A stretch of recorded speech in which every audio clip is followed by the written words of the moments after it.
outcomes were mainly because we failed to understand the internal dynamics of these very complex countries.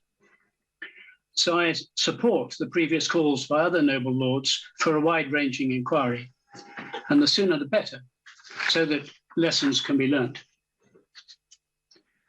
Secondly, my lords, asylum. Of course, we shall grant it to those who have worked directly for us and together with their families.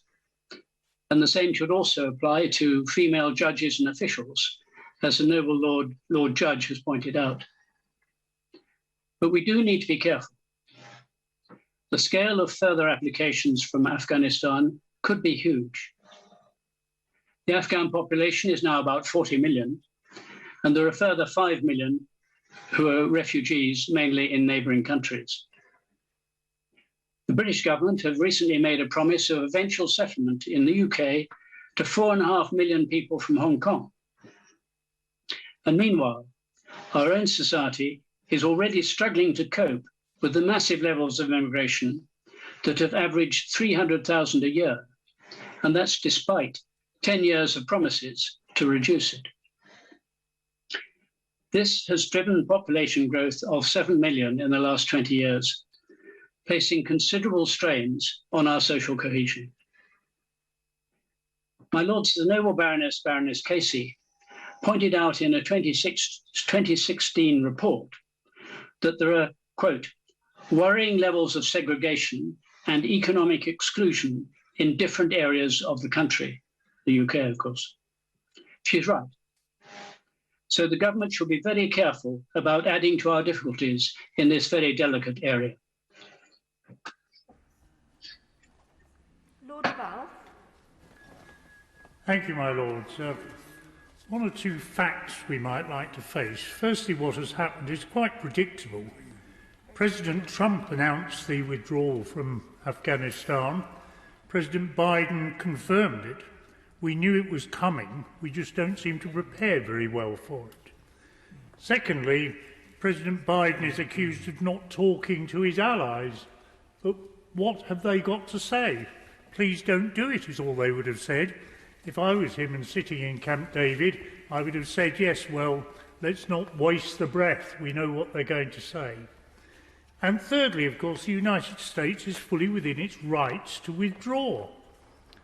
We have to face the fact, as has been said, that we in the United Kingdom and even in the EU cannot mount a mission on our own without the United States.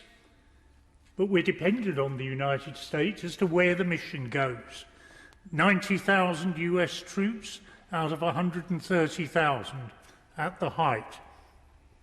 Baroness Morrissey talked about values that we would have to live with. Well, we're going to have to talk to the Taliban. We may not like it, but if we don't talk to them, we will have the entire Afghan middle class as refugees. And that's the reality of the fact. So we have to talk to the Taliban. It's why we have a Foreign Office.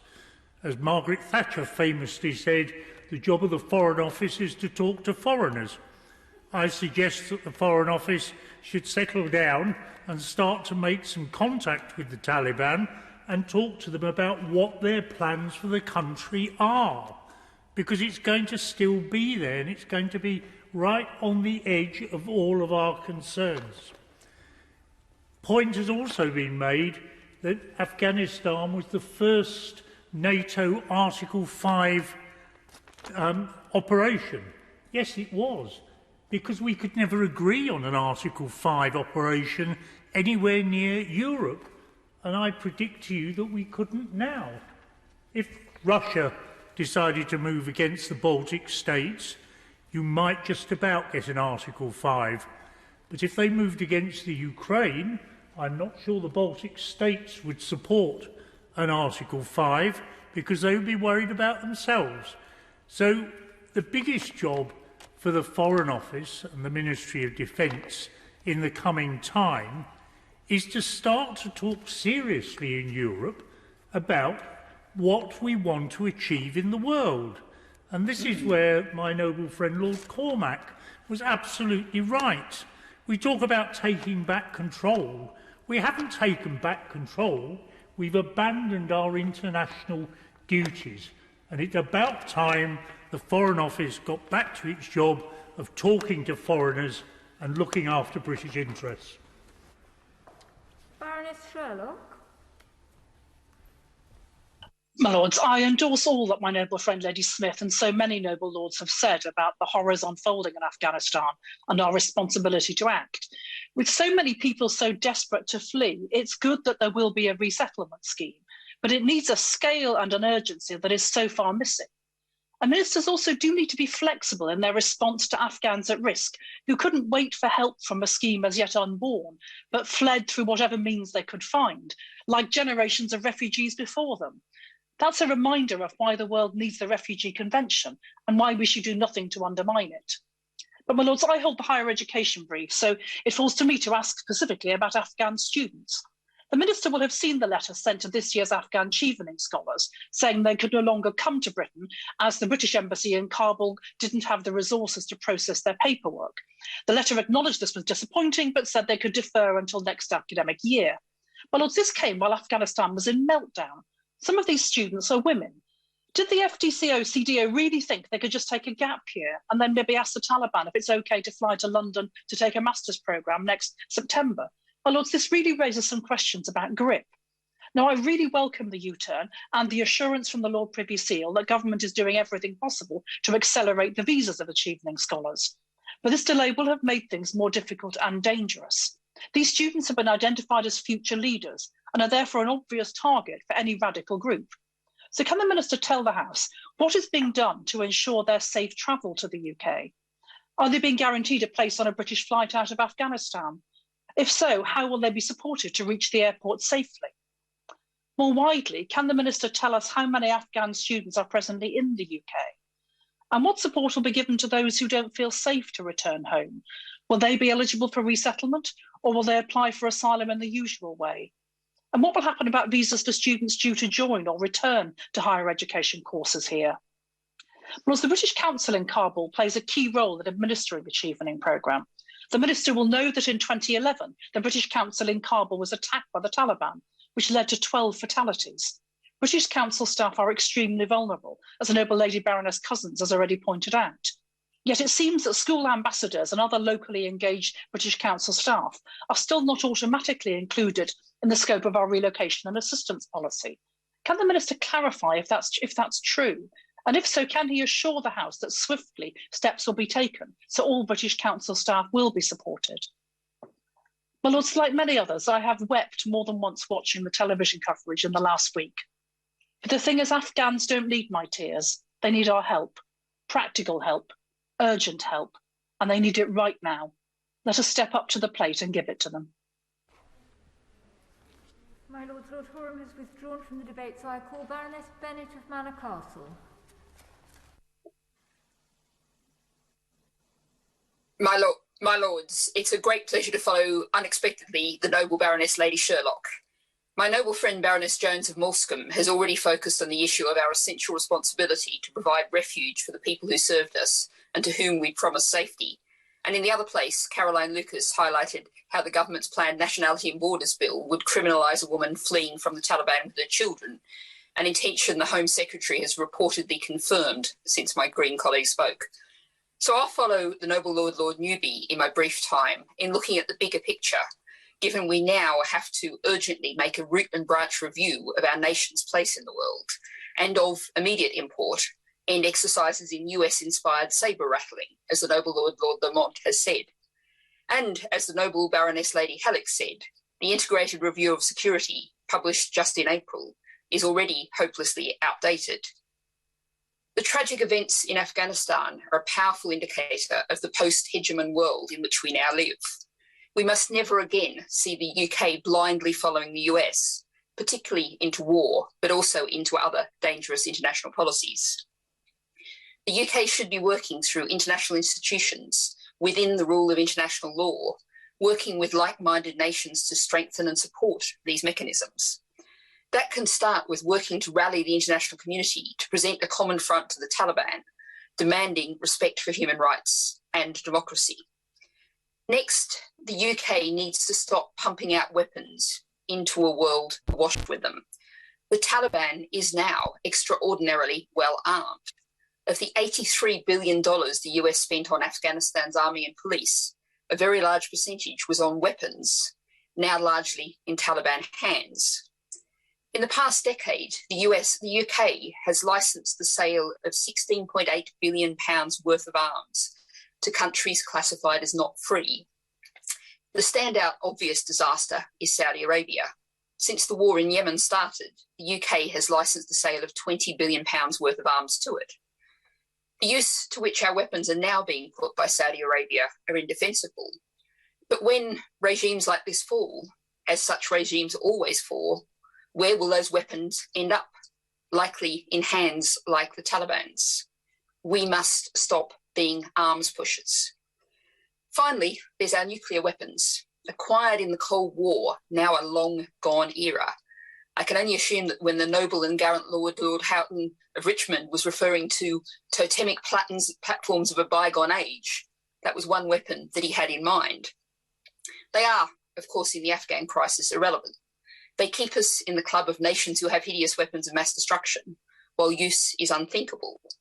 We could take a major positive step in the new geopolitical order by joining the majority of the world's nations in backing a ban on nuclear weapons. More modestly, we could join the pushers for the no first use and to end the sole authority for use, which left so many terrified in the last days of the Trump presidency. And a final note, coming back home, what extra help is the government going to provide to veterans who served in Afghanistan and those still serving to deal with the shock of this month's events? This is a huge issue, as the noble Baroness Lady Tyler of Bolton highlighted. Thank you, my lords. Lord MacDonald of River Clayton. My lords, I want briefly to echo some words spoken in the opening stages of this debate by the noble and learned Lord Judge. Amongst the bravest of those involved in the creation of some semblance of just law in Afghanistan in recent years have been its women judges. Admired by jurists around the world, despised and feared by the Taliban, hated by those members of the Taliban whom they convicted and sentenced, these extraordinary figures now face the greatest and most imminent peril. And this is precisely because they conducted their work in open courts before the public gaze, as any decent, self-respecting judge would. Now, not what is in question now is not so much their self-respect, but ours.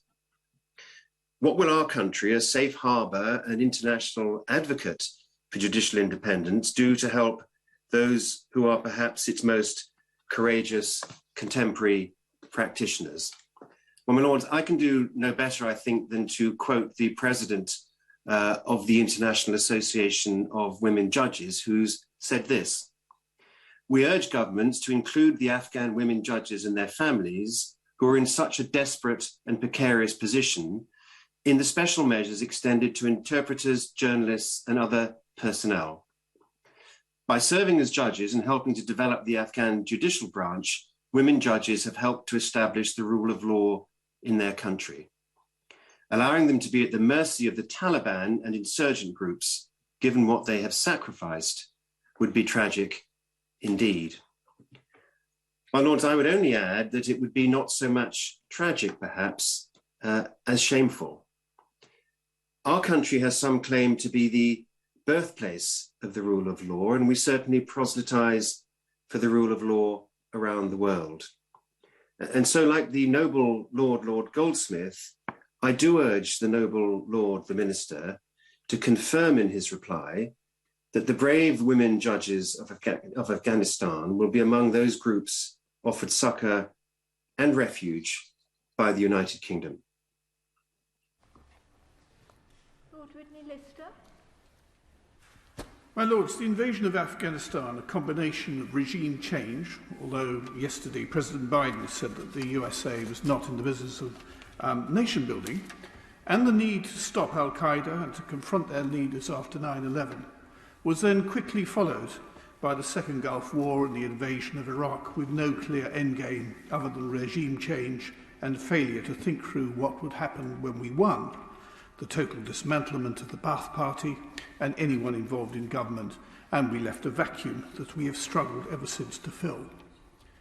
In both cases, Iraq and Afghanistan, we, the West, poured in resources to build new governments, created new armies to police the country, and in both cases, these armies were in trouble as soon as Western support was withdrawn, and the parallel between the collapse of the Iraqi army when faced with ISIL and the collapse of the Afghanistan army in the face of the Taliban is frighteningly similar.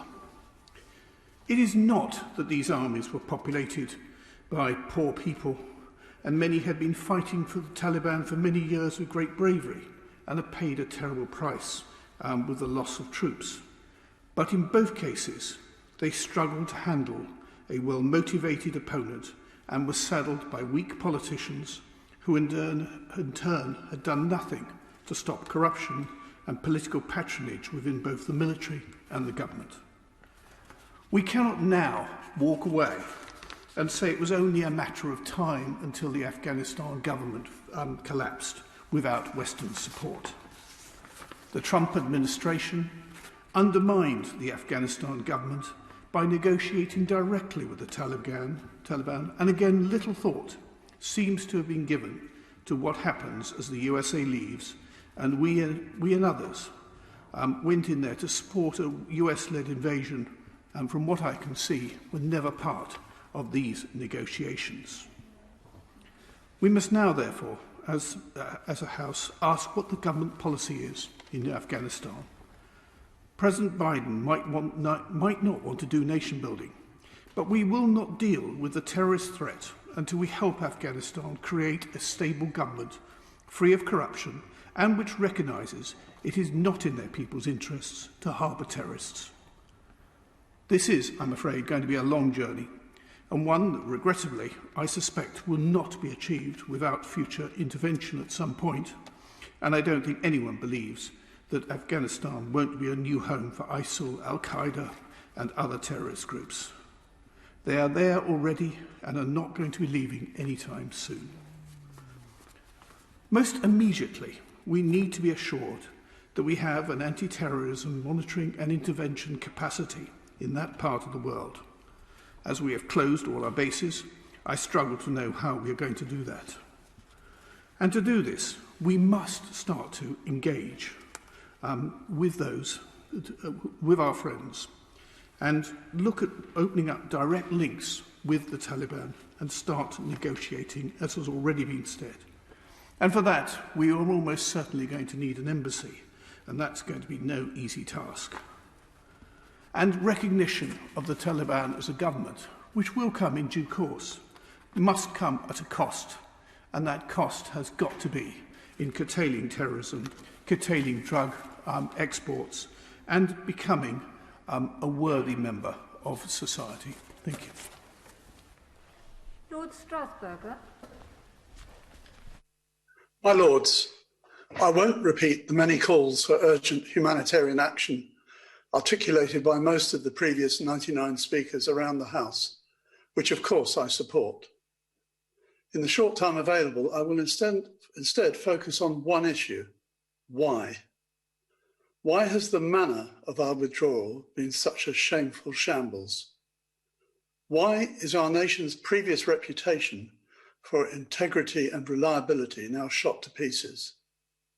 Why is nobody likely to trust the word of the United Kingdom anymore, whether they be a war zone interpreter or a world leader? The answer, my Lords, comes down to leadership, or lack of leadership. What qualities do good leaders have? As well as integrity, vision and values, there is one key one: being able to spot threats and make hard decisions to mitigate them promptly while there's still time to affect the outcome. Throughout all of last week, it was abundantly obvious to anyone who followed the news that the Afghan army had collapsed, that the Taliban were advancing rapidly and unopposed, and that the forecasts of how long Kabul could hold out were wildly optimistic. That should have triggered emergency action by our government, but there was none. The Foreign Secretary pleads, and I quote, "Nobody could have predicted this." He should have said, "Boris and Dominic didn't spot what everybody else could see." It was a huge opportunity squandered. That lost week was crucial for rescuing British nationals, the interpreters and other supporters of our mission with their families, as well as Afghan women and girls who rightly fear for their future under a Taliban regime. Instead, the government has belatedly sprung into action when Taliban checkpoints are already surrounding the airport, and only a few of those needing to escape can now do so. A classic case of shutting the stable door. But my lords, we shouldn't be surprised. The Prime Minister has plenty of form on procrastinating until it's too late, presumably while he establishes which option will do the least damage to his popularity rating. In the Brexit trade negotiations, he frequently postponed the difficult decisions about the Irish border, repeatedly kicking the can down the road.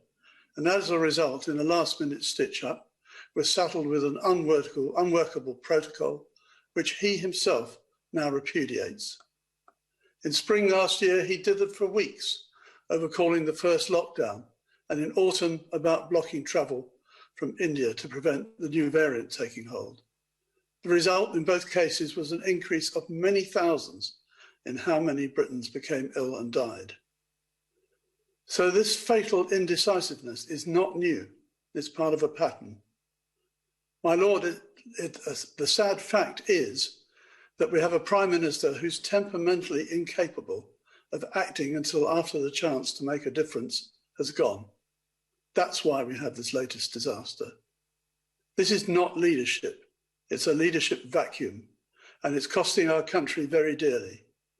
While it persists, our country's future is precarious, and more humiliation, sadly, is on the way. Lord McConnell of Glennscorodale. My lords, I salute the bravery of those who served in our armed forces and in the armed forces of our coalition partners, those who worked for local and international charities in Afghanistan, those diplomats and others who have served our country so well over these past 20 years, but particularly over the past 2 weeks. And of course, those Afghan women who in the past few days have said publicly that they will not give up the fight, that they will stand and fight and continue their work in education and in government. I salute their bravery, absolutely. I also would like to note my declaration in the Lord's Register. I felt sick in the course of the last few days at the situation as it developed. But I felt particularly sick last Friday when a friend in Kabul that I've been corresponding with over recent weeks was sending me messages telling me of family members who had disappeared in Kandahar and other areas, presumed dead, of families who had fled when they discovered that, family members who had fled when they discovered that their girls were on the lists of those that Taliban fighters were looking for to marry off to Taliban fighters. And sick to hear of her fear and her family's fear for what might unfold in the days to come. The last message that I got from her on Friday was to say that she was trying to organise a way out, but if Kabul falls to the Taliban, her family would have to take her underground, that she would continue to provide me with updates. I haven't heard from her since. This terrifying, horrific situation that we have seen unfold over recent days has been 18 months in the preparation, but only the Taliban have prepared for it. Our government has serious questions to answer. The Americans may have made the big mistake, but our government and the other coalition partners have been party to discussions in the G7, in the United Nations, and in NATO over recent months that surely must have included this on the agenda. And to have sat back over these 18 months and not prepared for this at least likely option, likely outcome, is, I think, a great failure on the part of ministers, perhaps also on the part of those who advise them. And I think there are huge questions that need to be answered if we are to learn lessons from this immediately, not after a long inquiry, but immediately, and ensure that our government and its administration is fit for purpose in the months and years ahead. Were the government advised just a few weeks ago, were they advised that this was at least a possibility in the days and weeks following the rapid withdrawal? If they were advised, did they ignore that advice? If they were not advised, why are those advising them not having the knowledge and the expertise to give them better advice? And if government ministers ignored that advice, what on earth were they doing over these last few weeks as this situation unfolded in front of us? These are questions that need to be answered right now. And it cannot be that the Foreign Secretary, the Prime Minister, or anybody else in government hides behind announcements or generalisations. We deserve to know, and the people of Afghanistan... I'm afraid the Noble Lord has gone well over his time, so could we hear from Baroness Mubarak?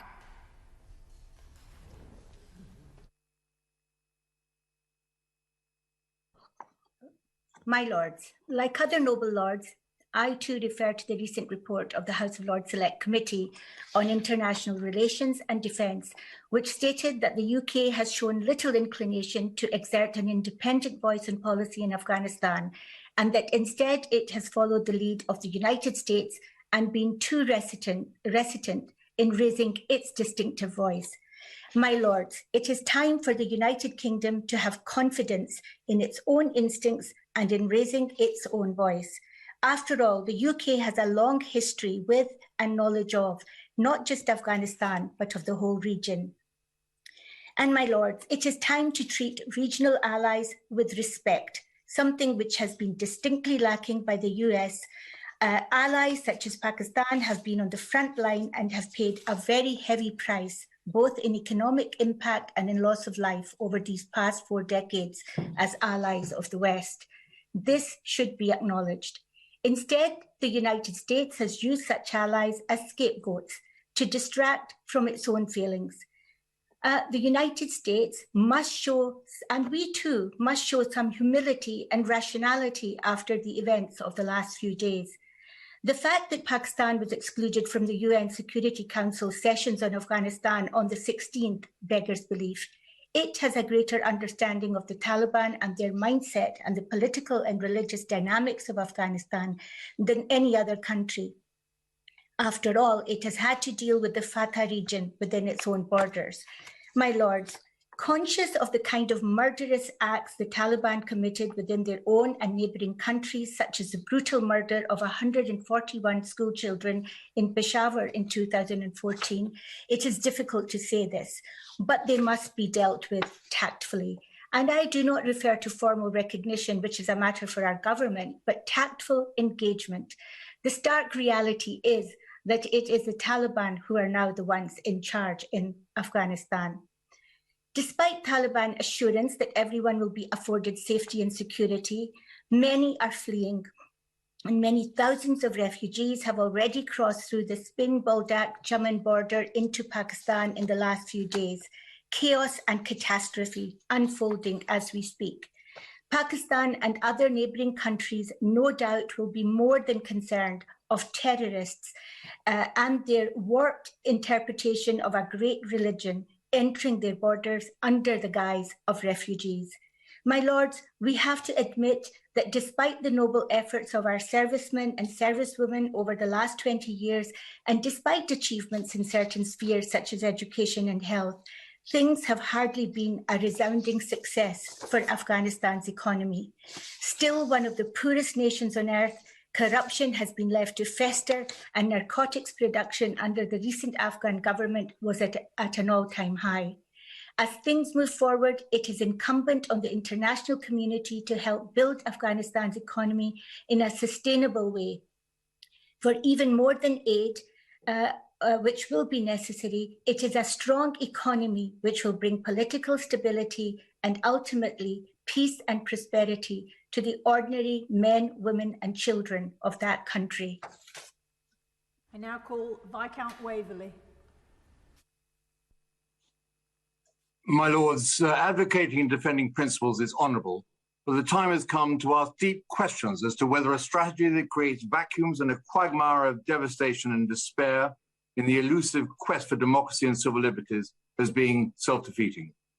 Whilst fundamental questions and responsibility must be taken for our fallen, and the near certainty of what will befall those brave men and women who will be tagged traitors, my despair only countered by acknowledging the United Kingdom was an important but junior partner to the coalition in practical terms.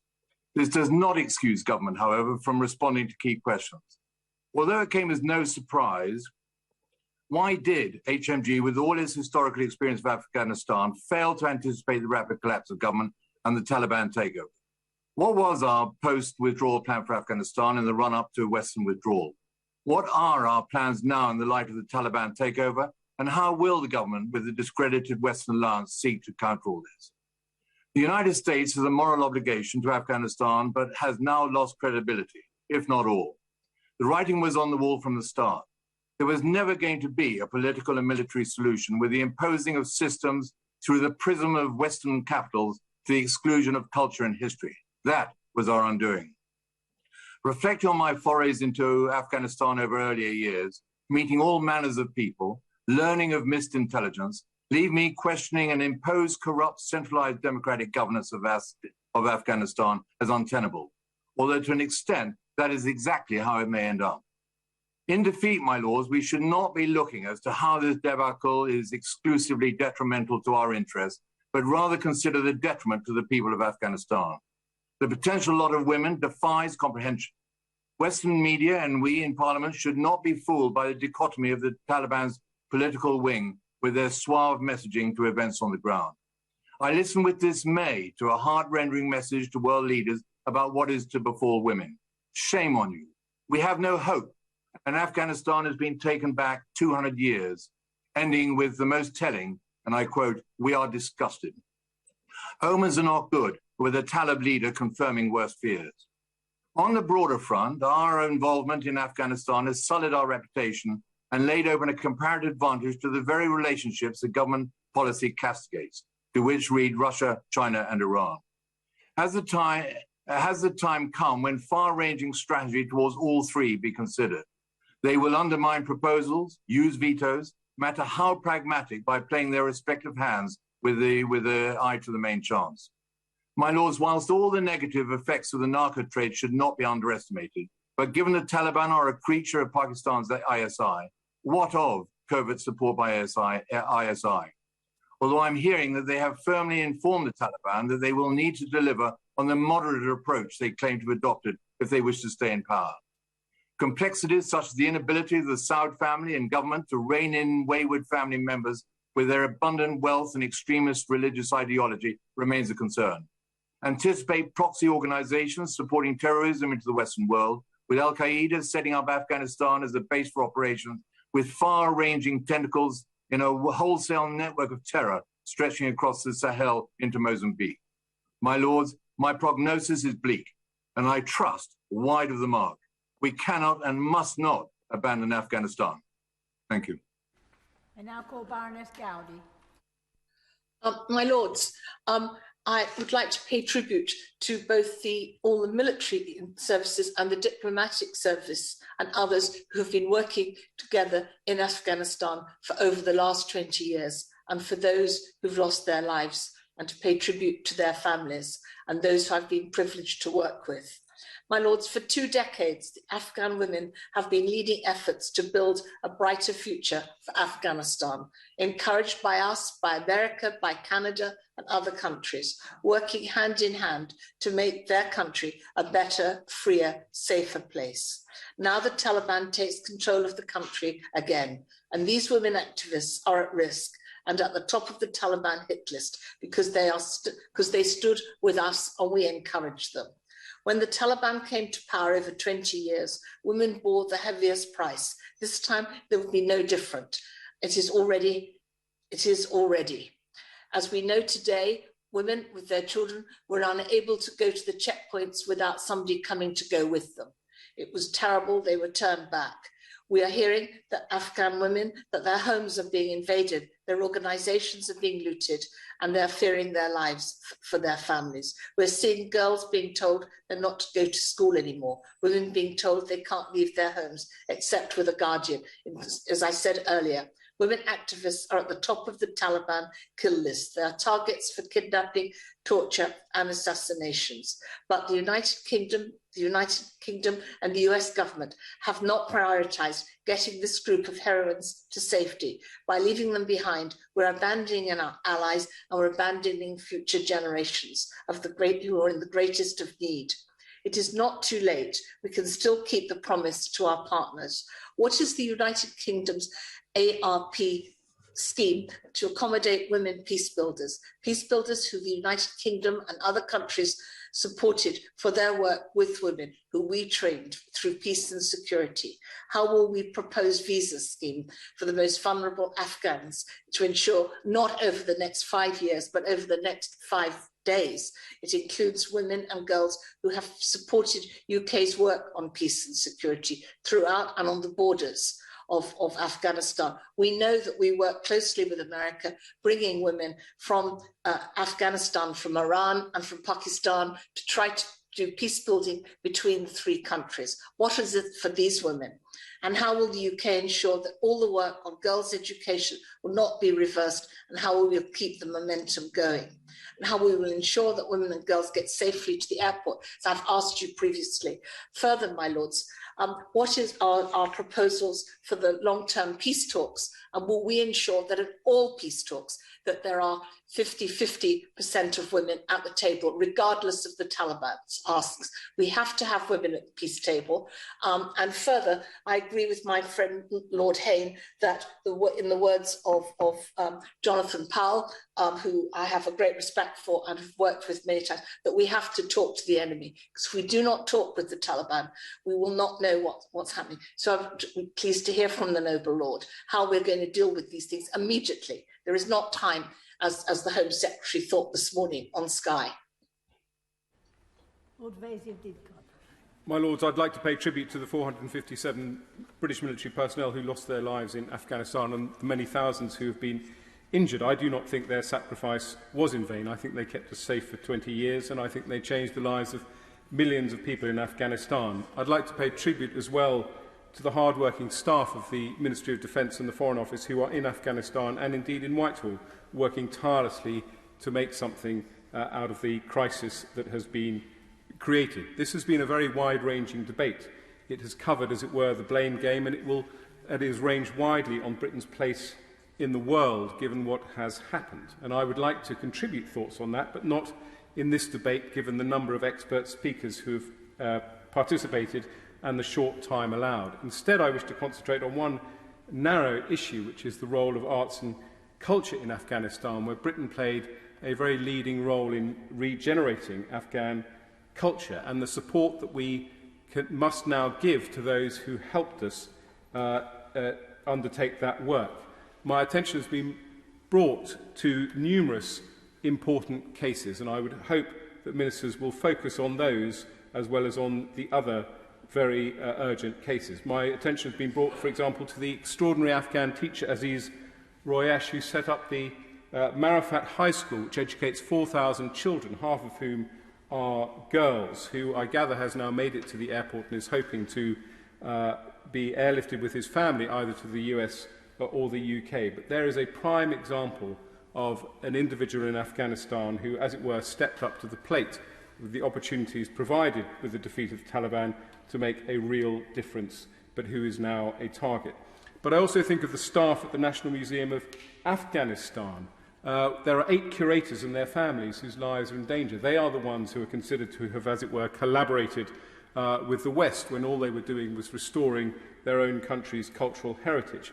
I think of the British Council contractors. There are 25 individuals and their families who worked with schools to create links between British schools and Afghan schools who taught English. They are now ostracised. They're accused of being spies. They're accused of promoting Christianity. There is now a campaign to look after the artists and musicians. Afghanistan had national orchestras. It had orchestras made up solely of women, again, whose lives are under threat. And there is, of course, the work of Blue Shield International, ably supported, I have to say, by the Department of Culture, Media and Sport. And I think it's important to recognise that there will be, every department in Whitehall will be working in some shape or form to help with this current crisis. But I pay tribute to the civil servants at DCMS in particular to try and preserve the cultural artefacts and heritage of Afghanistan. By shining a light on these few examples, it does bring to life the fact that there was, to a certain extent, what one might recognise as a normal life in Afghanistan after we had defeated the Taliban, which was coming back. That is what the tragedy is about, but it's also about the here and now, these personal stories, and trying as best we can to secure the safety of these Afghan civilians who helped us so much in our work. Now call Lord Bhatia. My Lords, I mostly agree with most of the speeches made by various peers up to now. All that needs to be said and questioned are valid. We are facing a disaster unfolding in front of us. My thoughts go back to decisions taken by various governments after 9/11. Germany allowed thousands to come from Syria. Prime Minister Thatcher allowed East African Asians to come to the UK and others to migrate from West Indies and the subcontinent. Canada has traditionally allowed many thousands who are in trouble to enter Canada and be allowed to stay there. Many who are in trouble came to Canada. Today, we face similar needs to allow Afghans to come to the UK, who have helped us in Afghanistan over 20 years. In the minds of many citizens of the UK is that all these people are Muslims. Unspoken but deeply felt is that their immigrants are Muslims and will bring terrorism in the UK. My Lords, I wish to submit that Islam is a peaceful religion and killing is forbidden. Tolerance and ethics of Islam are the life to live peacefully with others and help where assistance is needed, help when help is needed. There are many Muslims who sit on the front benches of your Lordship's house and bank benches in this house. Afghanistan is a landlocked country and surrounded by 6 Muslim countries like Tajikistan, Turkmenistan, Uzbekistan, Iran, Pakistan, and China, which has a large Muslim community there. Afghanistan is one of the most geopolitical countries in the world. There are real fears that the new regime may trigger violence between Shias and Sunnis. We in the UK must face reality and work with the new regime to ensure human rights are recognized and violence avoided. To this end, UK must bring together many nations through UN to ensure that violence is avoided and human rights are respected. Thank you, my Lords. I now call Lord Singh of Wimbledon. My Lords, history records that the Indian subcontinent was repeatedly invaded by Afghan armies bent on looting and carrying off captives for the slave and sex trade. There was very little resistance until the rule of Maharaja Ranjit Singh in the 1800s. He fought the marauding Afghans, freeing captives. After prolonged fighting, Sikh forces entered Kabul itself. But instead of acting vindictively, true to Sikh teachings, They showed respect for the Afghans and their places of worship. Trade and mutual respect led to the settlement of thousands of Sikhs in Afghanistan. Today, latest figures show that there are less than 300 Hindus and Sikhs left, mostly huddled together in a Sikh Gurdwara. Their lives are in great danger, and I make an urgent plea to our government to help them leave. The West went into Afghanistan to fight extremism. But, my lords, eliminating religious extremism requires us to pinpoint its causes, namely the bigotry of belief that the one God of us all has favorites, and my belief is better than your inferior belief. My reference to Sikh rule in Afghanistan was to emphasize the antidote to bigotry, that no one religion has a monopoly of truth, and that showing respect for the ways of others wins hearts and minds, and is the best way of fighting extremism. Today, although it hurts, we must extend this to the new rulers in Afghanistan to move them to tolerance and respect for others. Finally, a word on refugees and the negative connotations attached to them. The reality is that in the main, refugees bring added value to their host country. This morning, I saw a clip about a young Afghan doctor who came to this country as a teenage refugee.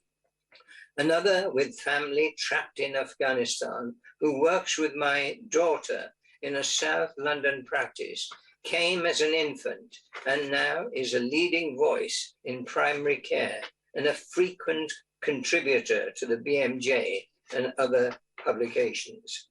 Admission of 20,000 refugees over the years is vague.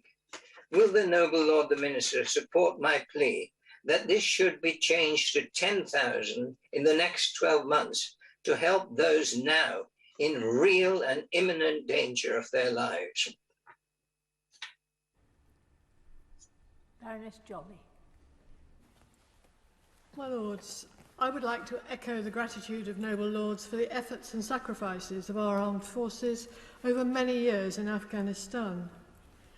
Yesterday we watched with alarm the return of the Taliban, taking front of stage in Kabul, projecting a new, softer public image. There is no doubt that many fear the Taliban. They have seen them at work and are alarmed for their personal safety, particularly that of women and girls. I want to talk about the NATO occupation. Clearly, there's been a catastrophic failure in the performance of the regular Afghan army during the last month. The reasons, as opposed to journalist speculation, are likely to be many and complex. However, we cannot ignore the fact that for at least the last decade or more, the US and the UK have been heavily involved in equipping and training that army. In any inquiry into this debacle, and my lords, there must be an inquiry which should be independent and not internal. It is important that the implications of the Afghan army's collapse to a much smaller and less well-equipped force are properly analysed and changes implemented. I also raise concern that either the rapid collapse was recognised as a significant risk factor in the contingency planning for the timely and safe evacuation of people we're responsible for, or the possibility of rapid collapse was not recognised, which indicates a serious failure of intelligence. Also, my lords, as my noble friend Lord Delakia said, our cultures are different. We do not always think in the same way, and we continually underestimate the ability of our foes and overestimate our own and our allies. One real concern for the future is immediate. The impact of this military and political defeat on the refugee crisis, which will arise in the next few months and years, not just directly from Afghanistan and neighbouring countries, but from the effect on other regimes, emboldened by the failure of Western democracies' collective foreign policy.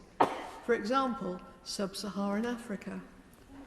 Our current government strategy of creating a hostile environment to refugees to discourage crossings of the English Channel is as effective as a wooden-top army battle plan. The Dover Strait is not the place to conduct an exercise in comfort persuasion when refugees have already demonstrated their determination to escape brutal regimes by clinging to the undercarriages of aircraft about to get airborne, or walk across a continent or two to get to Calais. Working with our allies, we need to create a safe conduit so that refugees are welcome, asylum applications rapidly assessed, and then supported properly into our communities. My Lords, this will not be cheap, either in monetary terms or, I suspect, in electoral popularity. But this is the price to be paid for political and military failure.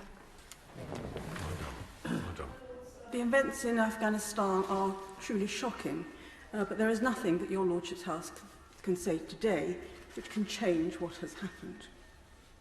There's been much hand-wringing over the plight of Afghans left in a country governed by people who do not share Western values, but Afghanistan is not unique in that. We cannot even be sure that what the Taliban stand for is unpopular amongst most Afghans. Research from only a few years ago found extraordinarily high levels of support for aspects of the Taliban's policies which liberal democracies abhor, including those which impact women. It is an uncomfortable truth that not everywhere in the world wants to be a rights-based democracy. So the government are right to focus on those who will not be safe staying in Afghanistan, and they deserve praise for their resettlement scheme, which is, I believe, in addition to the relocation scheme for those who have worked for us.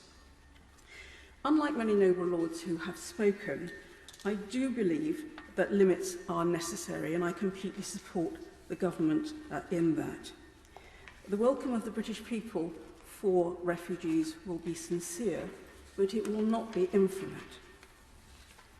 There are over 30 million people in Afghanistan, and so we must be highly selective and risk-based. Only those genuinely at risk in Afghanistan should be included in the scheme. But of equal importance is a risk to the security of this country. Those who might present a threat to the UK must be kept out. It is dangerous in the extreme to abandon the need for proof of identity, as some noble lords have urged.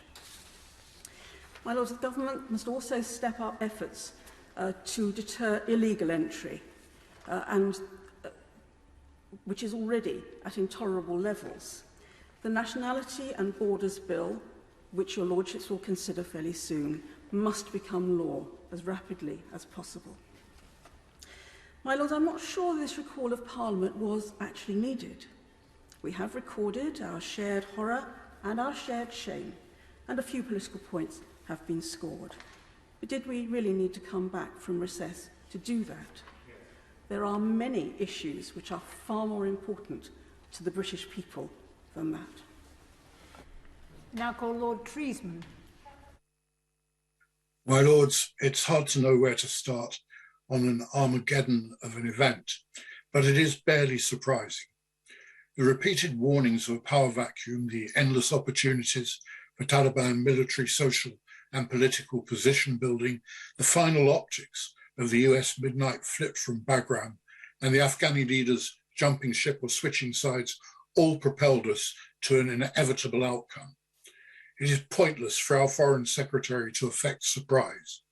The speed at which Afghani forces changed sides was amply demonstrated for us in 2001, yet we apparently learned nothing. Afghani leaders failed Afghanistan, but the sudden withdrawal of logistic, contractor and life support were huge failures for the United States and allied forces, although fully understood by all Afghanis, including, of course, the Taliban. And apparently we hadn't learned the lessons of Oman about the 30 years it's needed to build an effective army. We've been short-sighted, dim and forgetful. What now? First, we must fully honour our obligation to those we employed, used, befriended, and we must honour those in the heroic Allied forces who died, to whom I also pay my deep respects. Second, it's imperative for all allies, multilaterally, to try to shape events by setting out the conditions for future aid and any possible changes in political status. The Taliban may reject all of this, but the alternative is to leave behind a vacuum filled by the Chinese and an untrustworthy Pakistan, by Russians and Iran, complex as it will be for any of them. Of course, the conditions must cover human rights, not least for women and girls. But given we're talking about the Taliban and AQ, there's little ground for optimism.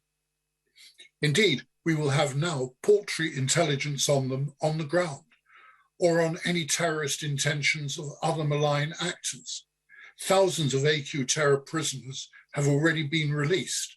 It would be mad to underestimate probable radicalization and recruitment everywhere, and not just from state actors. The Foreign Affairs Select Committee, as Noble Lords have pointed out, shows that 95% of UK street heroin comes from Afghanistan, via the Taliban, Northern Alliance, Russian intelligence, and mafia organizations, mainly coordinated in Brighton Beach, New York. The bodywork of global Britain is badly dented, as is the reputation of our closest ally. The US and everywhere else worldwide will understand this. So please, no more of the hyperbole about British strategy. We don't have one. We never did, other than to give uncritical tactical aid to the United States. The integrated review is largely shredded. We need a rigorous appraisal, starting with the understanding that not all wisdom resides with the government of the day. We've been poor students, my lords, across a number of governments, not just this government. The PM today claims foresight. He actually lacked foresight, insight, or even good sense. How mad to follow the lunacy of the Trump-Taliban deal, surrendering a unilateral withdrawal date in exchange for nothing. And how thin the relationship with President Biden. How true the noble Lord Howard's judgment that it may be a defining moment of his presidency. Our defining moment will only come when we grasp that we have pretended omniscience when the reality has been threadbare understanding. Call Lord Berkeley of Knighton. My lords, this has been a sobering debate indeed, and speeches have rightly been unanimous in their support for our armed forces, our diplomats, BBC journalists, and the women and girls now at risk. I endorse too the pleas for the support of religious freedom in Afghanistan. But those predicaments could pale before the enormity of a geopolitical shift that would see the Taliban aligning with China and Russia, as warned by my colleagues, Lords Alton and Stirrup, Lord Hannon and Baroness Altman. Writing in the Times yesterday, the noble Lord Haig warned us not to turn our backs on future interventions, and he cited our work in Kosovo. But what we have learned once again today is the danger of interfering in other cultures, particularly tribal ones, without a carefully considered exit plan. As Vietnam and Iraq foretold, vacuums are inevitably filled by warlords or groups whose aims are at odds with that of the free world and frequently lead to an even worse situation than that which we sought to improve. We cannot and should not conflate the cultures of other societies and cultures with our own. But from the Crusades on, I fear that's exactly what we have done so consistently, as the noble Lord Dobbs colourfully described. Like him, I too found Ben Wallace's interview moving in its honesty. I dared to hope when I saw the Taliban press conference that there might be some hope that the Taliban of 2021 is not that of 2001. But we've heard anecdotes and warnings from colleagues better informed than me that we should be very sceptical about whether this is really so. Nevertheless, Jaw must, for the time being, be preferable to war, even if it's ultimately a doomed exercise. After all, we do business with other countries that invoke Sharia law. however foreign it may be to our values. I therefore have a specific question for the Minister. Will the government please keep the House informed after the recess on just how the Taliban are behaving on the ground, how they're treating women and children, whether freedom of religious belief is being allowed, or are they, as Lord Vasey mentioned, pursuing artists and musicians? My second question is this. Was there no intelligence to suggest the unadvisability of a withdrawal while the Taliban was seasonably in the cities, as opposed to the winter when they tend to withdraw? If so, was this intelligence ignored? Thirdly, is it true that a country-wide disgust at the corrupt failings of the Afghani judicial system, despite the rise of women judges, has meant that there's more support for a return to Sharia and the Taliban than otherwise might be the case? I agree, finally, with the noble Lord Lamont, that we need to come better to terms with our current place in the world in order to inform our future interventions, which I pray will be few and far between. Lord Godson. I also, Madam Deputy Speaker, noble Lords, wish to associate myself with the remarks made in tribute to our forces, our civil servants, public servants, aid workers. Many have done so already today, but I think it's important that they at least hear the total unanimity and solidarity of this House at this time. It's been a hugely important debate and privilege to listen to, and it is, as several speakers, including noble and learned Lord Howard, have said, it is maybe an inflection point for the future world order, and particularly also for our alliances going forward. The role of the United States, of course, has been central to all of this, and the administration has been rightly criticised, I think, again, unanimously. At least I have not heard any speaker defend the Biden administration's decision here today, and a uniquely personal decision of this president, who has a longevity of view about the necessity of withdrawal from Afghanistan. It has been a shameful and a graceless decision, expressed in graceless ways, with, as has been noted, insufficient tribute to the Afghan security forces who gave their lives, and indeed to allied and NATO countries whose forces, notably our own, also gave their lives. But the Biden administration is not the totality of America, and through much of my political life, being born an American citizen, I've noticed many pessimistic predictions for the US after previous debacles, perhaps none quite as serious as this, which rolls in many of the features of past debacles all in one spot and one fell swoop. But we can all remember the pessimism about US retreat in Vietnam in '75, the debacle of the hostage crisis in Iran, '79 to '81, when the Khomeini regime humiliated the administration of Jimmy Carter.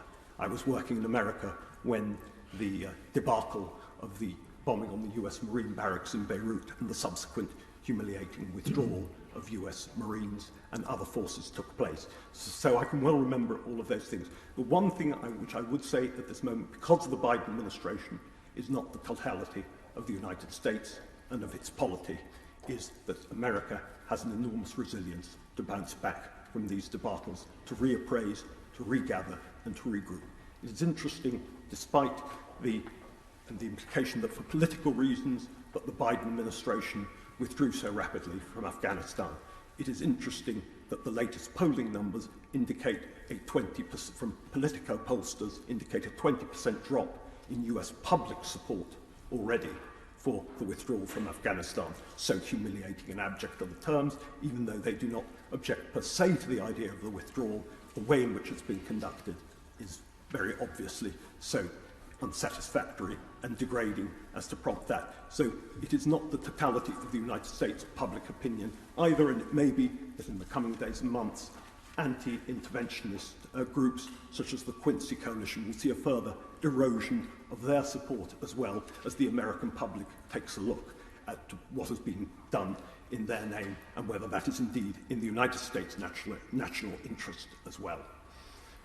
As far as wider alliances and partnerships are concerned, I make one final point, that there needs to be a very serious reappraisal of our relationship with Pakistan. Several speakers have already alluded to it. It's a complex country, complex motives, complex system of government.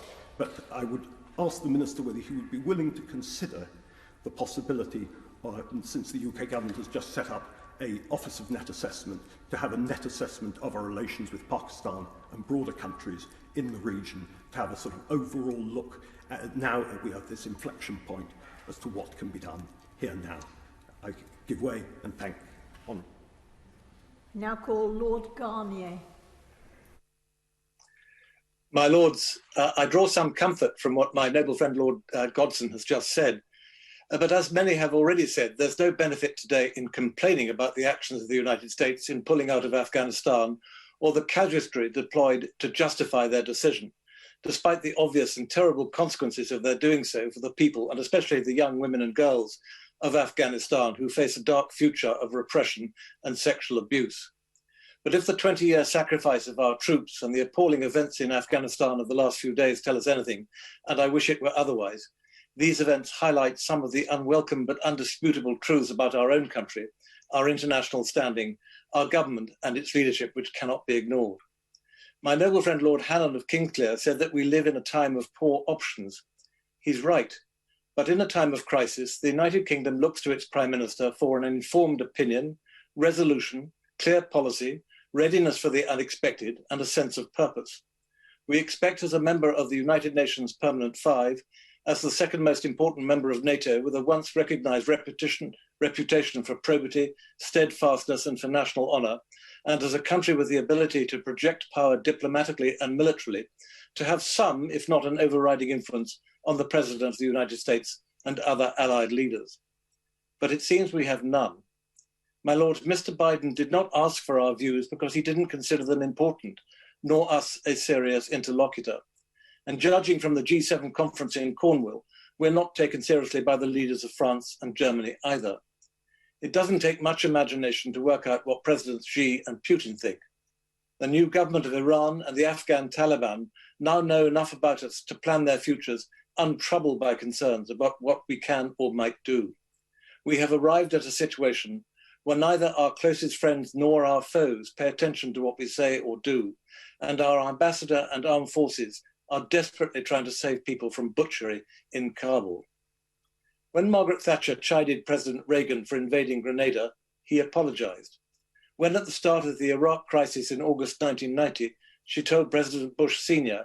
that this was no time to go wobbly, he remained resolute. She possessed moral, military, and political strength. In the face of the greatest and most obvious foreign policy question outside Europe this government has had to face, we find something quite else.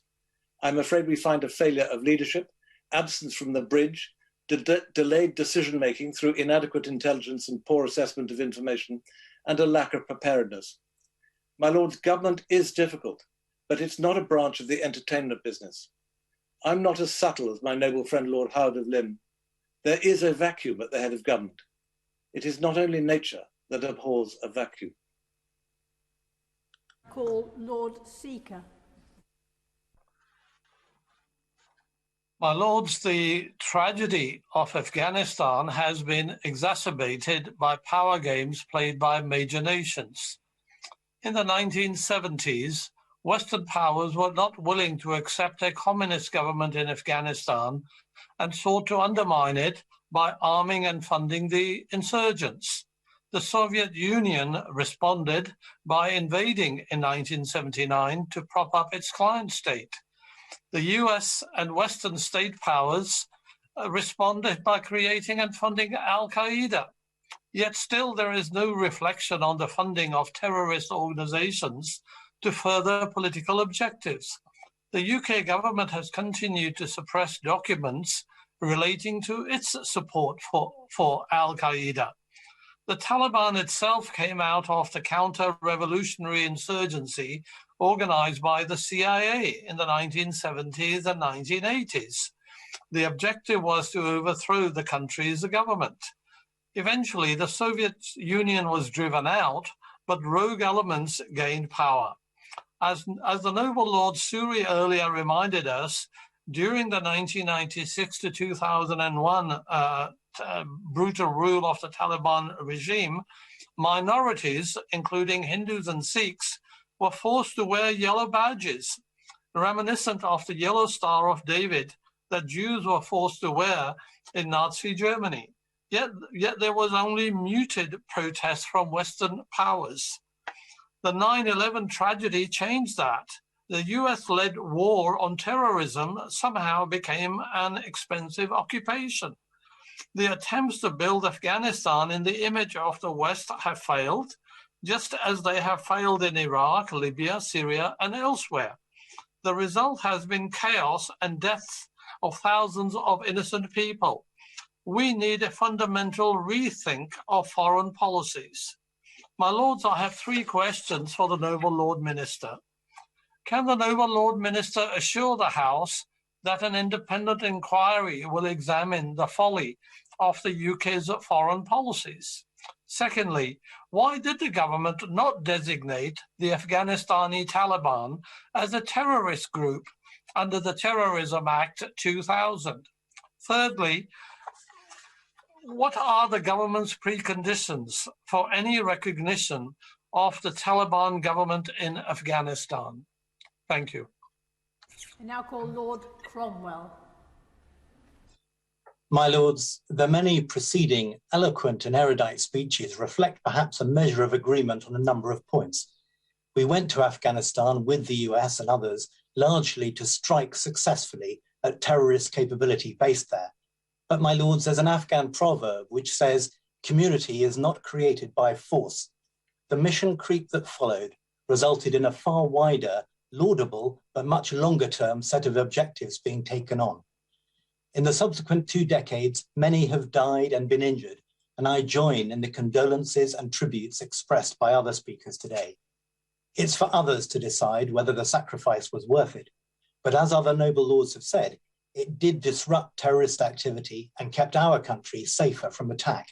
And it also gave a generation of young people, particularly women in Afghanistan, a tantalizing taste of another way of living. Withdrawal at some point was inevitable, and we really had no choice other than to leave once the US pulled out. It is the regrettable manner of the Allies' withdrawal and the chilling messages it sends that so many have spoken about today. Many points have been made and moving examples cited, and I won't repeat them here. I would, however, like to ask the following questions and would be very grateful for the Noble Lord the Minister's replies. First, about UK relationships. Where does this leave the UK-US relationship? And what role, if any, does UK now have in seeking to work with China and Russia on Afghanistan and on its neighbours, given the pretty poor relationships we have with both at present? I can't help but wonder what their embassies are saying to the Taliban today. Second, on the Taliban themselves, to what extent does the government actually believe that Taliban 2 is really different to Taliban 1? Will internal pressures with those who've lived and fought alongside them create splinter groups and renewed conflict? We've heard a great deal from the front bench early in the debate today that the Taliban must do this or not do that, but what ability do we really have to enforce any of that? Can we now expect a boom in the flow of narcotics from Afghanistan across Central Asia to Europe and beyond? And as regards those people coming to the UK, which have been spoken about by many people today, over the last day or so, the Taliban appear to have been allowing an exodus. But on what grounds does the minister believe that this will continue for the several months, nay, years, envisaged in recent announcements? Would it be not wise to have a plan for when the Taliban start to restrict, or even, and we need to ponder this point, to select those they allow to come to the UK? I close, my lords, with a chilling phrase from Sun Tzu's Art of War. When your ardour is damped, your strength exhausted, and your treasure spent, other chieftains will spring up to take advantage of your extremity. Then no person, however wise, will be able to avert the consequences that must ensue. My lords, we really do need a plan to avert the consequences that in different ways now threaten both us and the vulnerable people of Afghanistan. Thank you. I now call Lord Howell of Guildford. My lords, the terrible debacle in Afghanistan confirms, and indeed the debate in both houses of parliament today confirms, that the world has reached the end of an era. And that, among other things, it cannot rely any longer just on American security guarantees. And indeed, that has something that has major implications for the increasingly dangerous situation in Taiwan as well. What it offers is a clear lesson, which Western security pundits have been rather slow to grasp. President Biden himself says that America, quotes, cannot remain tethered to the policies created in a very different world 20 years ago. My lords, nor can we. As Lord Berkeley was observing just a few moments ago, my noble friend Lord Hague the other day was saying that we must not give up on all responsible overseas intervention. And I think that's right. But are we playing the intervention role in the right way and in the right country context?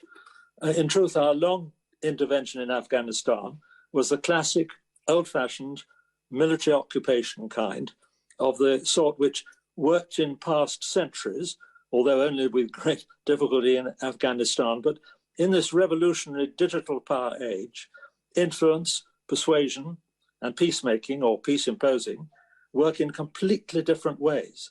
The lessons are old, but the digital age has magnified these factors 1,000-fold. The battlefield now lies almost entirely in the realm of continuous psychological warfare, undermining and deconstructing of hostile visions, new and ever deeper and much better intelligence links, and persistent demoralization and division of the rival camp. My lords, sheer size of weaponry and defense spend are no longer enough, if they ever were. General de Gaulle once wrote that, quotes, nothing lasts unless it is incessantly renewed. My lords, security and stability within nations now rests on completely changed foundations, as does the prevention or swift suppression of armed and violent conflict. These foundations depend on the domination of communications, on the domination of cyber superiority, and on constant news and information superiority, plus, of course, carefully targeted funds in the right areas, as much as was more than having troops on the ground. Also, in Afghanistan, account has now to be taken of the entirely altered distribution of world power, hard, soft, smart, and sharp, whatever you will. Of course, we want America as a partner, but America is no longer the automatic leader in this field.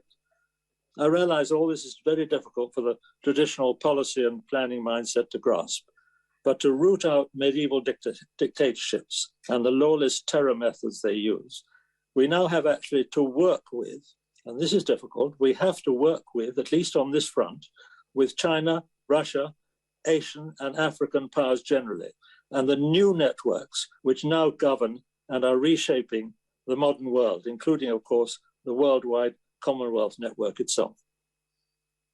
I now call Lord Burt. My lords, the United States came to our rescue in 2 world wars, and without its intervention in the second, Europe, including the UK, might now be under either a Soviet or a Nazi yoke. We should be forever grateful for that. But the US was a reluctant interventionist. Separated from most of the world by 2 mighty oceans, there is a deep isolationist tendency in US society. Never forget that it was Japan's ill-judged attack on Pearl Harbor that forced America into World War II, and that it was Al-Qaeda's monstrous attack on 9/11 that took the US into Afghanistan. We and our allies are broadly united in our foreign policy goals. We want to protect our security. We want a prosperous and accessible global economy. We want, and the pandemic explains why, the benefits of a healthy world. We don't want to see suffering, abject poverty, or starvation, and we do want a world which promotes democratic values, equality, freedom of expression, and the rule of law. Yet we appear a long way off achieving this better world, my lords. So many countries on every continent are in the grip of totalitarian or despots of various shades. And the chaotic exodus from Afghanistan following decades of investment and sacrifice marks a serious reverse in the most unstable region in the world, the 4,000-kilometer arc that spans from Syria to Pakistan. As then Senator Joe Biden in 2003 so presciently said, and I quote, "The alternative to nation building is chaos, a chaos that churns out bloodthirsty warlords, drug traffickers, and terrorists." Europe and the United States share a bedrock of common values. Europe's GDP, including the UK's, matches that of the US. But as America's unilateral withdrawal so painfully illuminates, Europe is no match for America in terms of military capacity. It is all too clear that the nations of Europe cannot alone and protect and promote all of their global goals, and that the risk of dependency or even of abandonment by the US is too great. It is time, my lords, for all of Europe to stand back, to review and to reflect. I now call Lord Davis of Scotland. My lords, I don't think I shall ever forget the extraordinary pictures we saw the other day of human desperation at Kabul airport. That is one of those dramatic pictures which you never forget. I have to say that the most extraordinary thing about that whole incident was that I got the impression that the British government was extremely surprised by events and hadn't prepared for them at all. I would have thought that anybody responsible for Afghanistan would have considered the possibility of a Taliban initiative, offensive, and decided to plan to meet it. But as far as I could see, there were no contingency plans in operation at all, which is most extraordinary. I would have hoped that there would have been years ago a contingency plan followed by focusing on that contingency, and that it would have been exercised from time to time so as to keep people alert. I fear what happened is that the British government became extraordinarily complacent, and as people do when they become complacent, began to believe its own propaganda. And they actually believed that Afghanistan was doing well and was well on the way to become a stable democracy, which is what we all hoped it would become. There was no evidence for that at all. On the contrary, it was quite clear that the real curses of Afghanistan, which have always been corruption, war-making, war-fighting, and the exploitation of women, are as constant there as they have been in previous generations, and are very difficult to eradicate. Nevertheless, I think in the circumstances we have to ask ourselves, what are we going to be doing? In this debate, which has been an excellent debate, there's been a consensus, I think, that our first primary obligation is an absolute obligation, is to try to save the lives of those who worked with us or for us in Afghanistan, whether as interpreters or as aid workers or whatever. And they must be extracted from Afghanistan as soon as possible and generously treated when they have got them back. Nothing is as important as that. But I think at the same time, we do need, as already been suggested, to have a very thorough look at the way we make our foreign policy, whom we consult, which countries we're prepared to cooperate with, which we're not, and to develop a new sort of doctrine and approach to foreign policy coordination. For many years, we didn't really need foreign policy coordination because we had a special relationship with the United States, and we spoke to them, and that was good enough.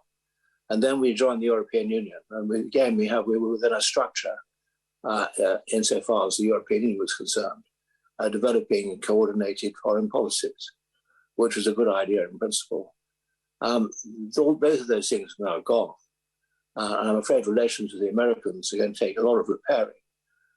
So we need to think again how we do these things, how we handle these things, and how who we rely on for allies, who we want to speak to about various problems and share the issues of the day.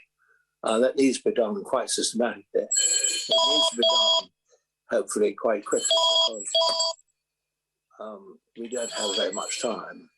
But, my lords, I think this has been an extremely valuable debate. A lot of people have made a lot of very pertinent and sensible questions, and I think they deserve a considered response.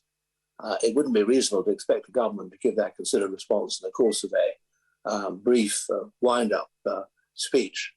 But I hope that they will be generous in writing letters to members who are taking part, and will set out what the government's position is on the various points that have been made. That, I think, will greatly add to the utility of the whole exercise for Parliament. I'm afraid we'll have to interrupt the Noble Lord, but thank him for a contribution. If we could perhaps move to the next speaker, Lord Gadier. My Lords, as we seek to make sense of the unfolding tragedy in Afghanistan, the waning political courage and leadership from successive US administrations is now clear. This has been compounded by strategic miscalculations and amplified by tactical errors, especially in implementing the withdrawal of US troops. Our experience during the pandemic has demonstrated that policy driven by dates, not data, is highly susceptible to unravelling. It has created a self-fulfilling prophecy for the Taliban to seize control.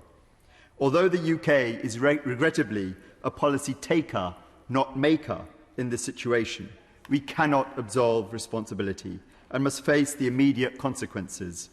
There are three obvious priorities. The first and most pressing issue is rescue.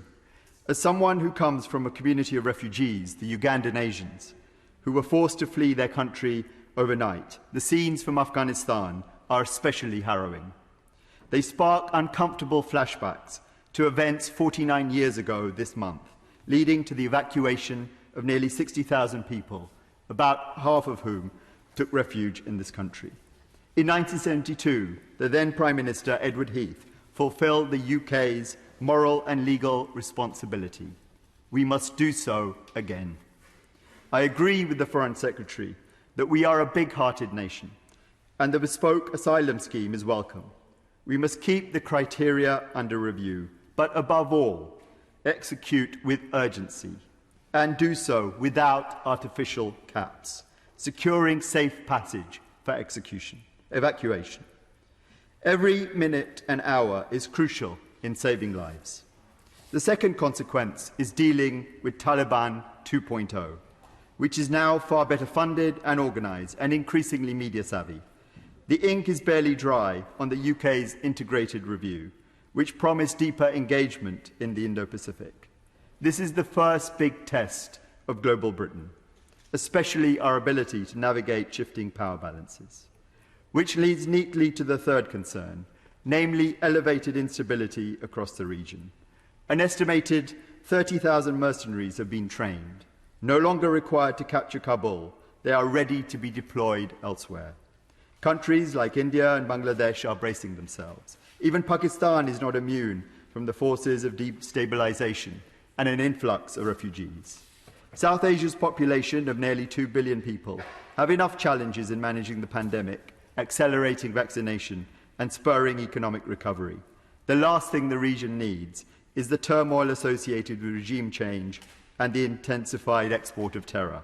We clearly need to work with allies and partners to preempt this serious risk. In conclusion, my Lords, the message which I hope goes out from Parliament today is not one of despondency or impotence, but of resolve, offering hope to those most affected. We may have lost this battle in Afghanistan, but the pursuit of freedom and democracy is a constant war for hearts and minds, which we have not and will never abandon. I call Lord Darroch of Kew. My Lords, the outcome in Afghanistan is a tragedy for the Afghan people and a humiliation for the West. The immediate priorities are clear. We must honour our obligation to those Afghans who worked for us, a category that we should define widely. I agree with those noble lords who have called for a more generous resettlement scheme, delivered over months rather than years, and with the appropriate infrastructure in place here in the UK. I also support the noble Lord Kerr's call for a reconsideration of the asylum applications of those 3,000 Afghan refugees already in the UK. On diplomacy, it is right to coordinate with allies, to be cautious about recognising the new leadership in Kabul, and to judge the Taliban by their deeds, not their words. I'd like to pay tribute to the courage of those British military and officials, including some former Foreign Office friends and colleagues who remain on the ground in Kabul, organising the evacuation, and of course to the contribution and sacrifice of British forces throughout the Afghan deployment. I have one broader point about why we are where we are. During my 3.5 years as National Security Advisor, I travelled to Afghanistan around a dozen times. I saw for myself the extraordinary transformational work of the British military, but I also couldn't miss the reports about low morale and high desertion rates in the Afghan army and their total reliance on foreign support.